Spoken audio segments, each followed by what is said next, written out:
Assalamualaikum warahmatullahi wabarakatuh. Innal hamdalillah nahmaduhu wa nasta'inuhu wa nastaghfiruh wa na'udzu billahi min shururi anfusina wa min sayyiati a'malina may yahdihillahu fala mudilla lahu wa man yudlil wahdahu la syarika lahu wa asyhadu anna Muhammadan 'abduhu wa rasuluhu la nabiyya ba'dah. Ya ayyuhalladzina amanu taqullaha haqqa tuqatih wa la tamutunna illa wa antum muslimun. Ya ayyuhan nasu taqu rabbakumul ladzi khalaqakum min nafsin wahidah wa khalaqa minha zawjaha wa batha minhuma rijalan katsiran wa nisaa'a wattaqullaha alladzi tasaaluna bihi wal arham innallaha kana 'alaikum raqiba. Ya ayyuhalladzina amanu taqullaha wa qulu qawlan sadida yuslih lakum a'malakum wa yaghfir lakum dhunubakum wa may yuti'illaha wa rasulahu faqad faza fawzan 'azima. Amma ba'du fa inna asdaqal hadithi kitabullah wa khairal hadyi hadyu Muhammadin sallallahu alaihi wa alihi wasallam. Wa syarrul umuri muhdatsatuha wa kullu muhdatsatin bid'ah wa kullu bid'atin dhalalah wa kullu dhalalatin finnar. Allahumma shalli wa sallim wa barik ala nabiyyina wa rasulina Muhammad wa ala alihi wa ashabihi wa man ittaba'a huda wa jahada fi sabilihi ila yaumiddin. Kaum muslimin, kaum muslimat, hadirin hadirat jamaah sekalian yang senantiasa kami muliakan, rahimani wa rahimakumullah. Senantiasa kita panjatkan pujian dan kesyukuran kita kepada Allah Subhanahu wa taala yang Allah senantiasa melimpahkan berbagai macam kenikmatan-kenikmatannya kepada kita sekalian, di antaranya nikmat sehat, kemudian nikmat sempat, dan nikmat yang paling utama yakni ketika Allah masih melimpahkan kepada kita sekalian kenikmatan iman, kenikmatan Islam, dan juga kenikmatan hidayah, kenikmatan-kenikmatan yang akan membawa diri kita ke dalam kebahagiaan baik ketika di dunia maupun ketika kelak di akhirat. Dan kita berdoa semoga Allah SWT senantiasa menjaga nikmat-nikmat tersebut dan nanti Allah SWT wafatan kita dalam keadaan yang baik, kita diwafatkan dalam keadaan husnul khatimah.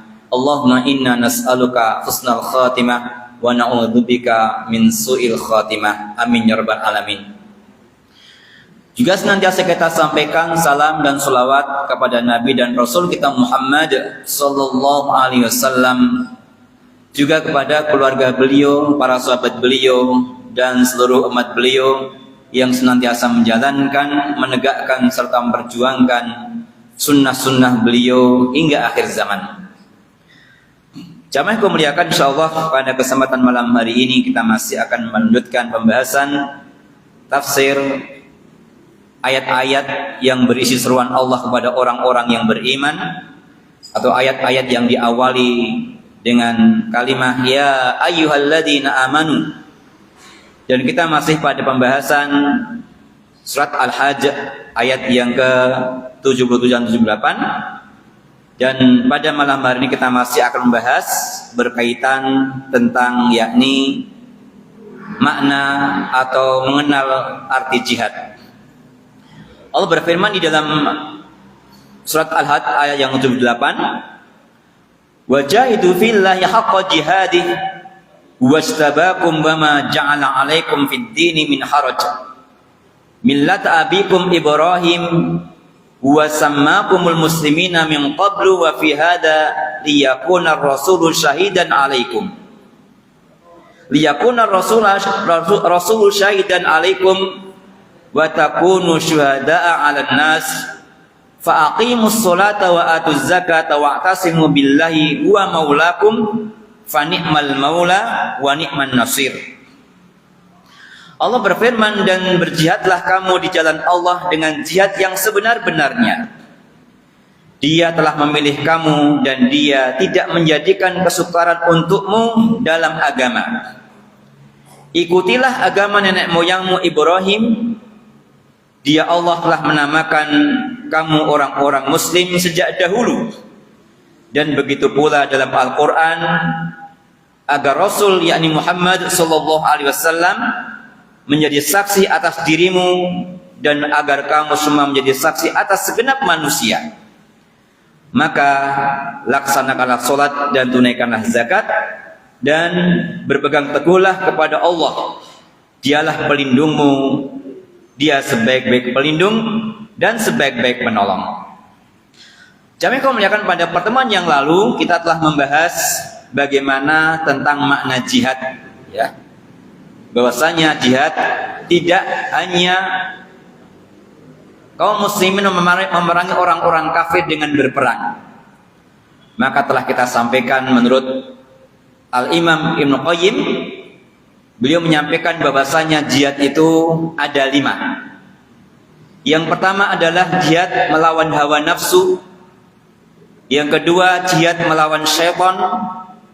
Yang ketiga jihad melawan orang-orang kafir. Yang keempat jihad melawan orang-orang munafik.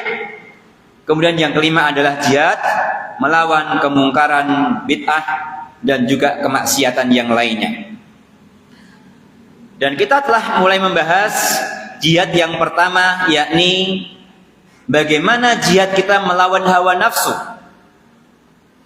Ini terdiri dari 4 perkara. Yang pertama adalah yakni ketika jihad senantiasa kita bersungguh-sungguh ketika menuntut ilmu, ketika belajar. Kenapa demikian? Karena ilmulah yang nanti akan bisa mengendalikan hawa nafsu kita, ya. Maka di antara cara kita melawan hawa nafsu yang pertama adalah bagaimana ketika kita bersungguh-sungguh dalam mencari ilmu. Apa yang disebut dengan ilmu? Maka dikatakan oleh Imam Syafi'i, beliau mengatakan al-ilmu yakni qala Allah wa qala Rasulullah. Yang dimaksud dengan ilmu adalah yakni firman Allah, dan yang kedua adalah sabda Nabi sallallahu alaihi wasallam, ya. Maka itulah yang kita cari, ya, ketika kita mendatangi kajian-kajian. Maka lihatlah bagaimana kajian itu, apakah yang disampaikan firman-firman Allah dan juga hadis-hadis Nabi ataukah tidak, ya. Maka seandainya dalam kajian-kajian tersebut, pengajian-pengajian tersebut disampaikan tentang firman Allah Taala dan juga sabda Rasulullah SAW, yang tentu dengan pemahaman para sahabat dan salafus soleh, maka hendaklah kita hadir dalam majlis tersebut.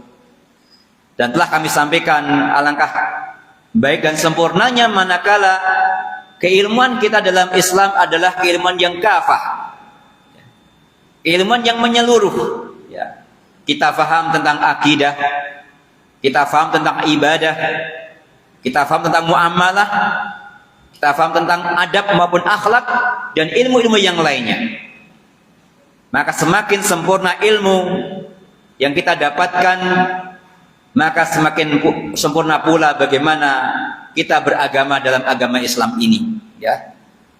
Maka ini juga masukan bagi para takmir sekalian yang sering mengadakan kajian-kajian. Marilah para jamaah kita upayakan diberikan wasilah, diberikan hantaran bagaimana agar para jamaah sekalian juga memahami ilmu berbagai bidang ini, sehingga betul-betul keislaman kita, keislaman yang betul-betul yang sebagaimana Allah ajarkan pada Nabi SAW dan Nabi ajarkan kepada para sahabat dan kepada kita semuanya. Maka tadi hendaklah bersungguh-sungguh, ya. Dan ini merupakan salah satu di antara yang harus kita kuatkan dalam niat kita, ya. Kenapa demikian? Karena terkadang banyak bisikan-bisikan, banyak gangguan-gangguan yang menghalang-halangi kita untuk mencari ilmu dan mendapatkan hidayah Allah Ta'ala. Maka inilah yang pertama adalah bagaimana ketika kita jihad melawan hawa nafsu adalah dengan yakni mencari ilmu. Yang kedua, bersungguh-sungguh ketika mengamalkan ilmu, berjihad dalam mengamalkan ilmu. Terkadang sebagian di antara kita sekalian mungkin telah banyak mengikuti kajian-kajian ilmiah, telah banyak ilmu yang kita dapatkan. Akan tapi terkadang ya, amal kita tidak sebanyak ilmu yang kita miliki. Bahkan mungkin terkadang sebagian di antara kita sekalian masih banyak pertimbangan-pertimbangan ketika ingin mengamalkan ilmu tersebut. Maka kita telah berdoa kepada Allah Subhanahu wa taala setiap solat kita, yakni ketika kita membaca suratul Fatihah, apa yang kita doakan agar jangan sampai kita termasuk di antara orang-orang yang Allah murkai dan orang-orang yang sesat. Siapa mereka? Yakni orang Yahudi dan orang-orang Nasrani. Kenapa mereka? Karena orang-orang Yahudi al-maghdub adalah mereka yang punya ilmu akan tapi tidak diamalkan. Maka kita melihat bagaimana para sahabat dahulu dalam satu riwayat, ada satu riwayat mengatakan bahwasanya mereka itu ketika belajar Al-Quran maka mereka tidak lebih dari 10 ayat. Kenapa demikian? Mereka akan menambah ilmu tersebut, ayat tersebut, sampai mereka mengamalkan ayat yang mereka pelajari. Ya. Makanya di antara sifat yang dalam satu riwayat diriwayatkan bahwa sahabat dahulu mereka belajar Al-Quran tadi maksimalnya 10 ayat saja, sampai mereka kemudian mengamalkan, baru mereka menambah ilmu mereka. Ya. Maka inilah diantara yang jihad yang kedua dalam hawa nafsu ini. Setelah kita punya ilmu, kemudian yakni bagaimana kita berusaha maksimal mungkin mengamalkan ilmu tersebut. Karena sungguh kami sampaikan pula bahwasanya tidak mudah kita untuk mengamalkan ilmu yang kita miliki. Terkadang ilmu yang kita dapatkan mungkin ketika kita ingin amalkan, mungkin banyak pertentangan-pertentangan dalam masyarakat kita. Terkadang mungkin akan ada cacian untuk kita. Terkadang mungkin ada untuk makian untuk kita ketika kita ingin mengamalkan ilmu yang sahih tadi. Maka tadi sekali lagi bahwasanya tidak mudah kita mengamalkan ilmu, sehingga tadi butuh jihad ketika mengamalkan ilmu tersebut. Kemudian yang ketiga yakni berjihad di dalam mendakwahkan ilmu. Ya. Dan setiap kita punya kewajiban untuk berdakwah ini. Ya. Maka dalam Kitabul Ilm, Syekh Utsaimin belum mengatakan bahwasanya apa di antara tujuan kita mencari ilmu? Ya. Apa tujuannya? Yang pertama adalah untuk yakni melepaskan diri kita dari kebodohan. Setelah kita melepaskan diri dari kebodohan, kemudian apa? Melepaskan orang lain dari kebodohan. Ya. Maka jangan sampai ilmu yang sudah kita miliki, ya, hanya kita saja yang tahu. Ya. Akan sampai tidaklah kita sampaikan ya, kepada keluarga kita, kepada teman-teman kita, apa yang kita ketahui tentang ilmu yang kita dapatkan. Maka dalam riwayat yang juga diceritakan bagaimana dahulu para sahabat, ya, ketika mereka disibukkan oleh perkara-perkara yang memang harus mereka lakukan. Termasuk sahabat Umar bin Khattab, ya, beliau punya kesibukan pula. Maka beliau kemudian punya satu partner pengajian. Apa yang beliau lakukan ketika beliau tidak berangkat, ya, dalam majlis Nabi SAW, maka nanti ada temannya yang nanti akan menyampaikan kepada beliau apa yang disampaikan di dalam majlis tersebut. Hari berikutnya Umar yang berangkat, temannya yang tidak berangkat karena suatu hal, ya, karena ada kepentingan. Maka kemudian Umar yang menyampaikan kepada sahabatnya tersebut.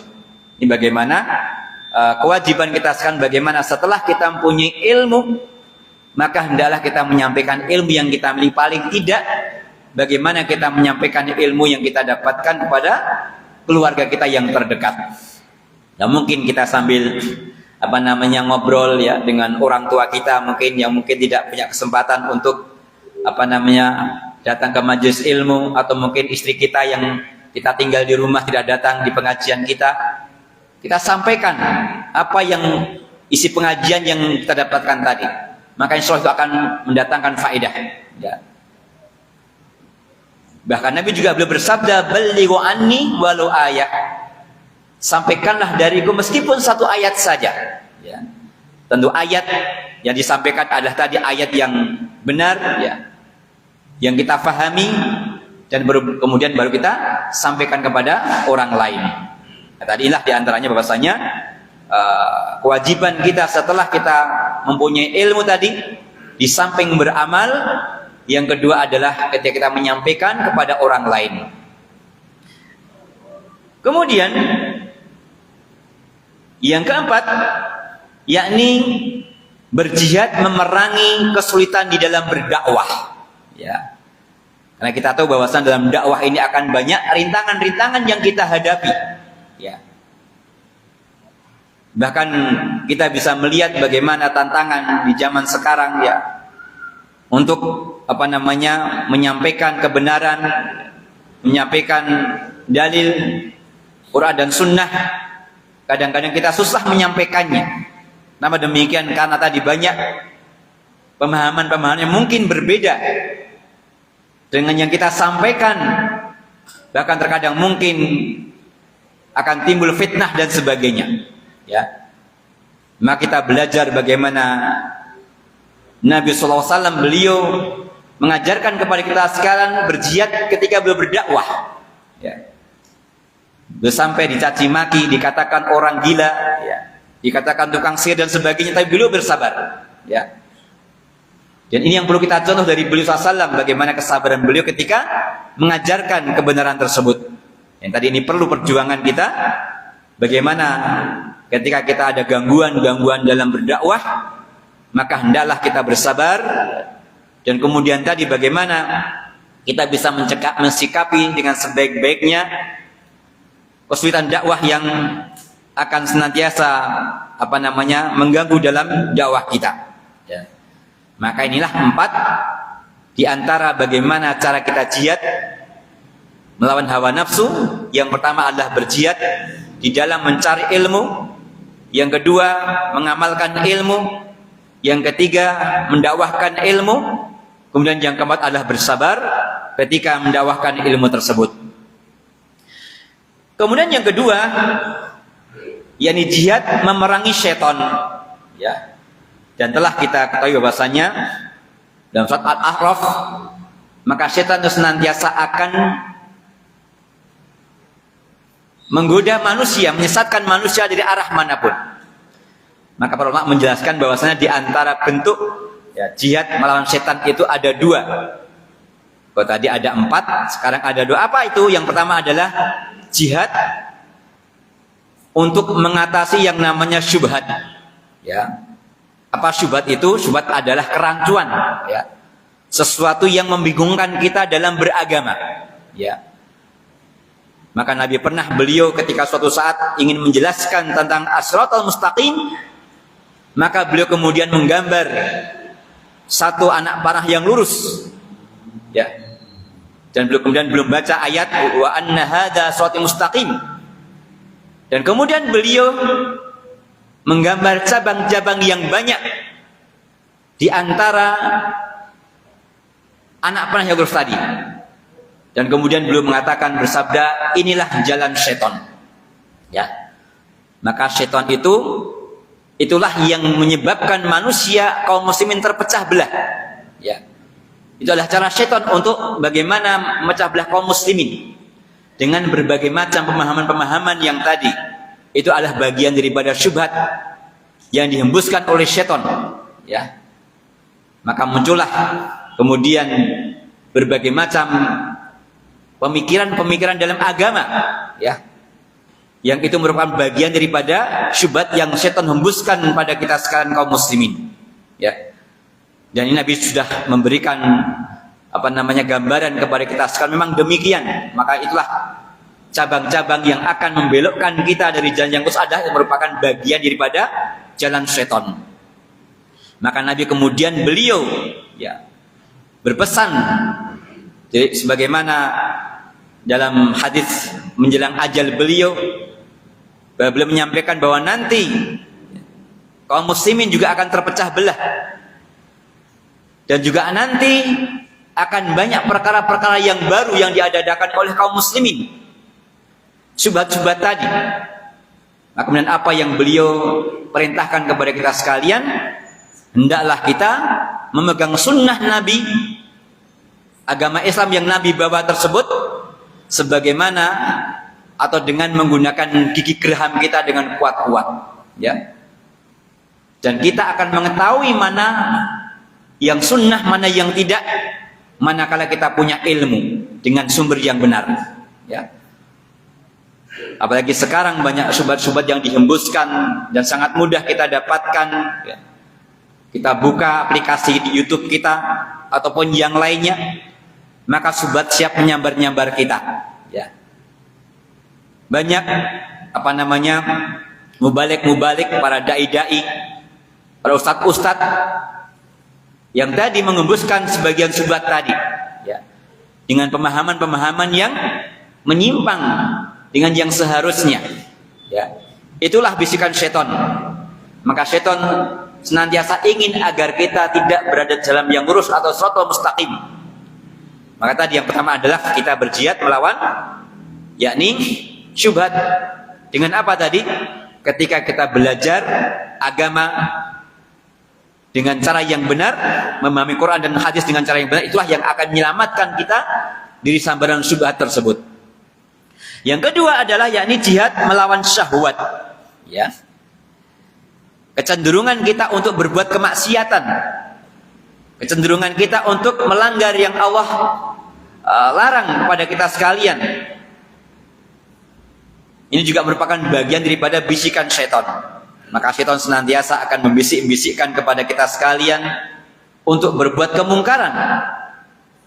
Maka Allah berfirman dalam surah Al-Baqarah, "Asy-syaitanu ya'idukumul faqra wa ya'murukum bil fahsya wallahu ya'idukum maghfiratan minhu wa fadla." Syaitan itu akan senantiasa membisik-bisikkan, ya, menakut-nakuti kalian dengan kefakiran, ya. Senantiasa dalam keadaan fakir. Wa ya'murukum bil fahsya, dan setan kemudian akan memerintahkan kita berbuat kekejian, ya. Maka inilah diantara jihad kita melawan setan adalah bagaimana kita melawan syahwat, ya. Keinginan-keinginan yang menyimpang yang ada dalam diri kita, yang tadi akan membisik-bisikkan kita untuk bagaimana berupaya untuk berbuat kemaksiatan kepada Allah Azza wa Jalla. Jadi inilah bentuk jihad yang kedua, yakni jihad melawan syaitan. Kemudian yang berikutnya, ya, yakni jihad melawan orang-orang kafir dan orang-orang munafik, ya. Ini ada 4 bentuk jihad. Ini akan kita jelaskan lebih detail. Yang pertama adalah jihad dengan hati, kemudian jihad dengan lisan, yang keempat jihad dengan harta, dan kemudian yang keempat adalah jihad dengan yakni jiwa kita, ya. Jihad dengan orang-orang kafir adalah dengan hati, dengan lisan, dengan harta, dan juga dengan jiwa. Kemudian berikutnya jihad yang kelima, tadi 3 dan 4, ya. Jihad memerangi kedoliman, kebenaran, dan kemungkaran yang lainnya ada 3 tingkatan.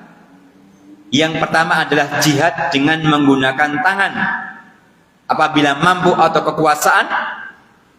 Yang kedua jihad dengan lisan kalau tidak mampu. Kemudian yang ketiga jihad dengan mengingkari dengan hati, atau jihad dengan hati. Itu di antara beberapa jenis-jenis jihad yang insyaallah akan kita bahas lebih detail pada bahasan yang berikutnya.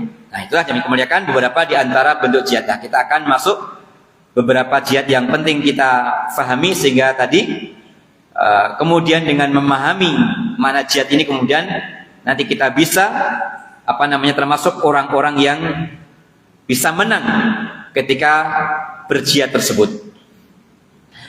Yang pertama adalah bagaimana jihad ketika kita tadi memerangi orang-orang kafir. Yang pertama adalah jihad dengan menggunakan lisan, ya, atau dengan hati kita. Bagaimana kita jihad dengan mereka?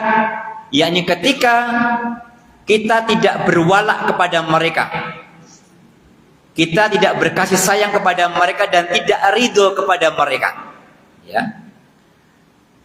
Jadi pondasi di dalam jihad kepada orang-orang kafir yang pertama adalah ketika kita bersikap dengan orang-orang kafir, maka kita tidak pernah ridho dengan agama mereka. Ya. Sebagaimana Allah tidak ridho dengan mereka. Dan juga kita tidak berwala, ya. Tidak mengambil mereka sebagai pemimpin kita, sebagai penolong kita. Dan kita berkasih sayang dengan mereka melebihi, ya, kasih sayang kita kepada kaum muslimin. Ya. Ini yang pertama. Jadi kita harus bisa memerangi diri kita, jangan sampai kemudian kita mempunyai, ya, sifat wala kepada mereka. Kenapa demikian? Jamaah kemuliaan, kita sudah bisa mengambil contoh banyak sekali, ya, yang kita temukan dalam masyarakat kita, ya, dengan alasan yang namanya toleransi, ya. Kadang-kadang sebagian kaum muslimin sampai mengorbankan, ya, akidahnya, mengorbankan agamanya, ya. Karena mereka tidak paham akibat-akibat yang mereka lakukan di dalam mereka berwala kepada orang-orang kafir ini, ya. Dan inilah di antara peperangan yang terjadi, ya, yang sebenarnya bagaimana kaum muslimin diarahkan, bagaimana agar kaum muslimin akidahnya semakin menipis, ya. Dengan tadi bagaimana talbis, bagaimana pencampur aduan pemahaman, sehingga akhirnya tadi sebagian kaum muslimin yang kurang ilmunya, tidak kokoh akidahnya, sampai-sampai kemudian mengorbankan, ya, pemahamannya dalam beragamanya.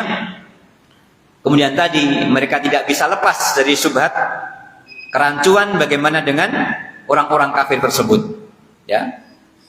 Nah, kita juga harus belajar mana yang namanya toleransi, ya, mana akidah yang lurus, sehingga tadi jangan sampai kemudian kita ikut-ikutan dengan alasan toleransi, kemudian ternyata ada hal yang berbahaya yang bisa membahayakan agama kita. Kemudian yang kedua, yakni jihad dengan menggunakan lisan, ya. Terkadang sebagian di antara kita sekalian ketika berhadapan dengan orang-orang kafir, kita susah untuk bagaimana menjelaskan atau menyampaikan tentang perkara agama Islam ini, ya. Bahkan kadang-kadang pun untuk mengucapkan salam saja, ya, karena kita khawatir kita dianggap sebagai orang yang tidak toleran.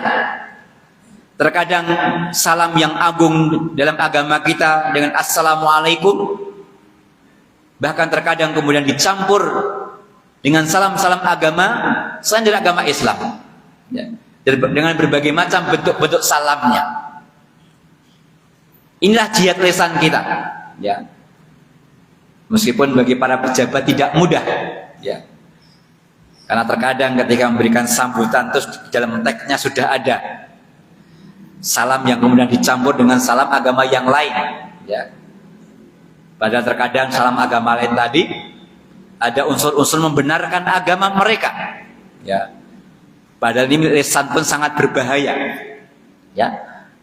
Karena kalau kita tidak hati-hati ketika muncul di dalam hati kita, di lisan kita bahkan tadi mengatakan bahwa agama mereka juga benar, ini menjadi masalah, ya. Karena demikian, karena tadi bahwasanya Allah telah menjelaskan kepada kita sekalian bahwa Allah hanya ridho dengan agama Islam, tidak dengan agama yang lainnya, ya. Makanya di antara juga perlu kita berjihad, ya, dengan lisan kita, ya. Bagaimana Islam telah mempunyai, ya, cara salam yang Nabi contohkan, ya. Dan juga kita juga menyampaikan kebenaran-kebenaran yang hendaknya kita sampaikan dengan lisan kita. Kemudian yang berikutnya yakni jihad dengan menggunakan jiwa kita, ya. Makalah kami sampaikan bahwasanya dengan jiwa ini adalah ketika kaum muslimin diserang oleh orang-orang kafir. Dan telah kita bahas bagaimana hukumnya, ya. Bisa fardu kifayah, bisa fardu ain, ya. Kapan fardu ain? telah kita ingatkan kembali, kapan kita wajib berperang dengan jiwa kita? Yang pertama adalah ketika ada perintah dari pimpinan, ada perintah dari pemimpin bahwa kita harus berperang, maka tidak ada alasan kita tidak berperang, ya. Maka barang siapa yang sudah ada perintah dari pemimpin untuk berperang atau jihad fisabilillah, maka hukumnya menjadi fardu ain. Yang kedua adalah ketika kita sudah bertemu dengan musuh, maka haram hukumnya kita lari dari peperangan. Maka kita wajib ain untuk berperang di jalan Allah tersebut, tidak boleh kita lari. Kemudian yang ketiga, memang tidak ada yang lain selain kita yang bisa berperang, bisa mengangkat senjata, ya. Maka kalau orang yang tidak punya kemampuan, maka misalnya orang tua, wanita dan sebagainya, tidak wajib baginya untuk berjihad. Akan tapi tadi ketika kita masih mempunyai kekuatan dan tadi ada beberapa persyaratan, dan tadi adalah ketika kaum muslimin diserang oleh orang-orang kafir, maka kita wajib untuk melakukan jihad fisabilillah. Kemudian yang keempat adalah jihad dengan harta, ya. Maka barang siapa yang mempunyai harta, ya, maka wajib juga digunakan untuk jihad fisabilillah. Maka Nabi juga bersabda, jahidul musyrikina bi amwalikum wa anfusikum wa alsinatikum. Ya. Perangilah kaum musyrikin dengan harta, kemudian dengan jiwa, dan juga dengan lisan kalian. Ya. Maka tadi termasuk dengan orang-orang munafik juga demikian, karena munafik ini adalah termasuk orang-orang kafir, akan tapi punya kedudukan yang berbeda dengan orang-orang kafir. Ya. Bahkan mereka nanti Allah akan hinakan, Allah tempatkan di dalam dasarnya neraka karena kemunafikannya. Maka sama dengan mereka, yakni kita juga harus berjihad dengan harta yang kita miliki. Nah, kemudian jamaah yang memuliakan,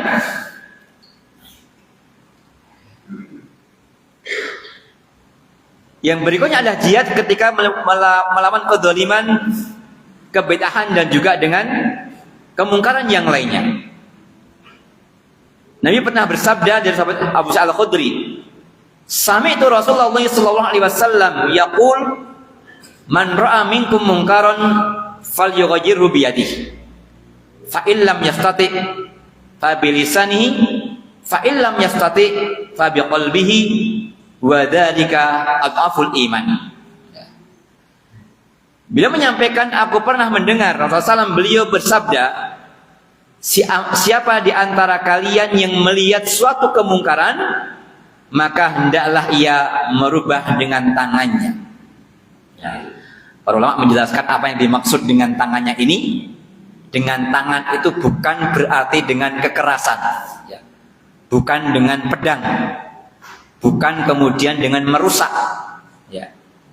Tapi yang dimaksud adalah, yang dimaksud dengan tangan adalah yakni kekuasaan, ya. Jadi tidak lantas kemudian ketika melihat ada toko yang menjual minuman keras, kemudian langsung kita pecahi, ya, tokonya, ya. Tidak lantas kemudian kita melihat ada orang yang judi, kita obrak-abrik tempat judinya. Tidak demikian, ya. Yang dimaksud adalah yakni dengan kekuasaan, ya. Apa maknanya seandainya kita punya kekuasaan, ya. Kalau kita keluarga, kita sebagai keluarga punya kekuasaan kepada anggota keluarga kita, ya. Jadi kalau di dalam suatu wilayah, ya kita lihat, misalnya kita punya kekuasaan sebagai ketua RT misalnya, itu kekuasaan. Ketika kita melihat ada kemungkaran dan kita punya kekuatan untuk itu, misalnya Pak RT punya kebijakan, ya, larangan menjual minuman keras, ya. Kalau kemudian melanggar, kemudian nanti bisa disita, itu namanya kekuasaan, ya. Ini Pak RT punya kekuasaan, atau yang lebih tinggi lagi, ya. Jadi dengan tangan ini jangan sampai kemudian dimaknai siapapun boleh kemudian melakukan ingkarul mungkar. Ya. Maka yang berhak adalah mereka yang punya kekuasaan. Kalau tidak maka tidak boleh. Kenapa demikian? Karena terkadang akan memunculkan kerusakan yang berikutnya. Ya. Bahkan nanti sama kaum muslimin terjadi perperangan dan sebagainya. Ya. Karena kesalahpahaman bagaimana maknai, bagaimana ketika melihat kemungkaran, maka ubahlah dengan tangan. Ya. Maka tadi sebagian ketika memahami seperti kadang-kadang tadi ada sebagian saudara-saudara kita sekalian karena merasa punya kelompok, punya massa, kemudian akhirnya apa? Kemudian mereka mengingkari kemungkaran dengan cara mereka, yang akhirnya justru tadi akan bisa menyebabkan citra Islam ya menjadi kurang baik, dan tadi tidak pada tempatnya ketika ingkarul mungkar seperti itu. Ya. Maka sudah kami jelaskan bagaimana syarat ketika seorang itu ingkarul mungkar tadi haruslah dia mempunyai kekuatan. Ya. Maka telah kami misalkan dan tadi mengingkari kemungkaran tersebut akan berdampak berkurangnya kemungkaran itu atau hilangnya kemungkaran. Ya. Maka seandainya ada kemungkaran kemudian diingkari oleh kita, menyebabkan justru kemungkaran itu lebih berat dan tidak berkurang, maka tidak boleh secara hukum.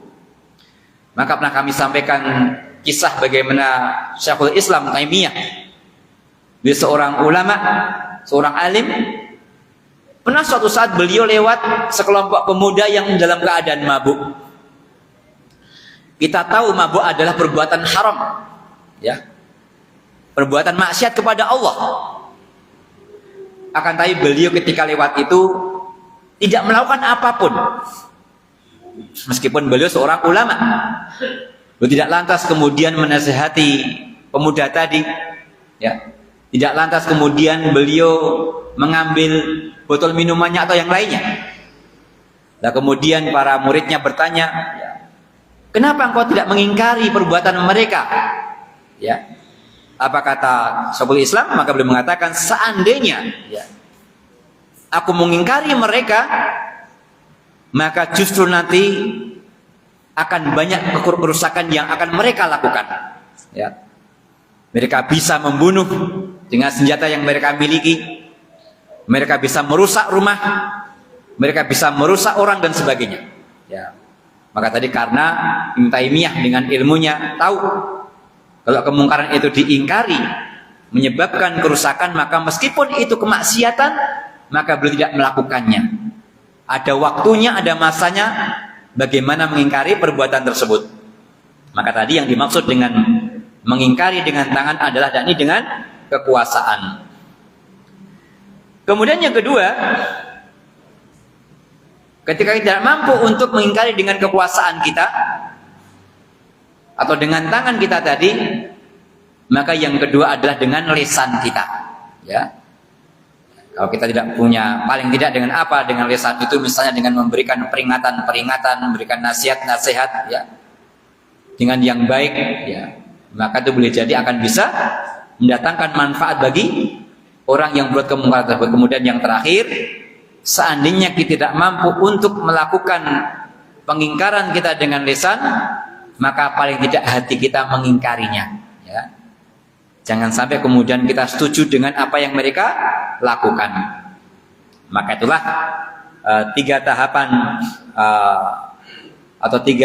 bagaimana ketika kita melihat kemungkaran-kemungkaran, ya, termasuk juga kebidahan-kebidahan yang terjadi, maka tadi kalau kita bisa menggunakan kekuasaan kita, ya, kita bisa merubahnya, lakukan.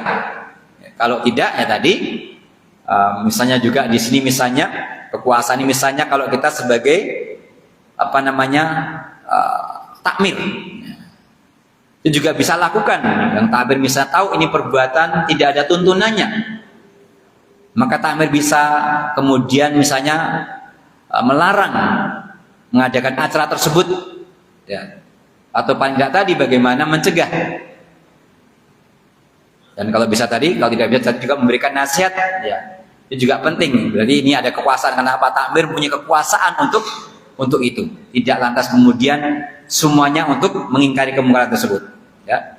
Jadi inilah di antara 3 tingkatan bagaimana memerangi atau berjihad pada orang-orang yang berbuat kemaksiatan, kemungkaran dan juga kebidahan. Di antaranya adalah dengan tangan kekuasaan kita, kemudian dengan lisan kita, dan kalau tidak mampu dengan hati kita. Dan beliau SAW mengatakan wadzalika adhaful iman. Kalau dengan itu berarti kita masih punya iman, akan tapi iman kita dalam keadaan lemah. Wallahu alam. Demikianlah yang kemuliakan pembahasan kita, akhir dari pembahasan tentang bagaimana memahami arti jihad. Semoga dengan kita paham 5 jenis jihad tadi, maka kita mengupayakan bersungguh-sungguh ya, apa yang kita hadapi sekarang ya, maka itulah diantara yang harus kita lakukan. Maka Allah berfirman untuk agar kita bersungguh-sungguh di dalam berjihad ini.